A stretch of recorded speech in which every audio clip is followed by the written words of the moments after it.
যখনই জমিনে কোনো বান্দা নাফরমানি করে, তখন ওই জমিনের ওই বান্দার পায়ের নিচের মাটিটা, জমিনটা আল্লাহর কাছে আবেদন করে, আল্লাহ আল্লাহ আমার একটু সুযোগ দাও,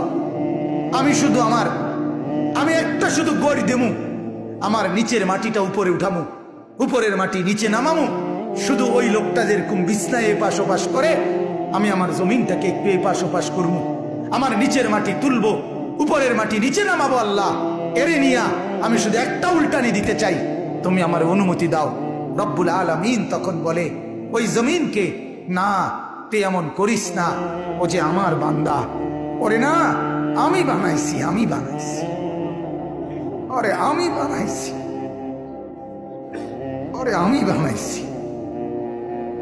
এই জমিন আমি কায়নাত আমার হুকুম দিয়ে বানাইছি, আর পরে আমি হাত দিয়ে বানাইছি, আমার হাতে বানাইছি, আর নাক আমি লাগাইছি, আর চোখ আমি লাগিয়েছি, আর কান আমি লাগিয়েছি, আর হাত আমি লাগাইছি। আরে আমি সেই মাওলা, যে মাওলা কুন বললে ফায়াকুন, যে মাওলা ভ বললে হয়ে যায়। পরে বানাইতে এভাবে করি নাই, 9 মাস পরে আর মায়ের পেটে রাইখা আমি নিজের হাতে ড্রয়িং করছি, নিজের হাতে। একবার নাক লাগাইয়া 100 বার দেখছি, ঠিক মতো হয়েছিনি। একবার চোখ লাগাইয়া 20 বার দেখছি, ঠিক মতো হয়েছিনি।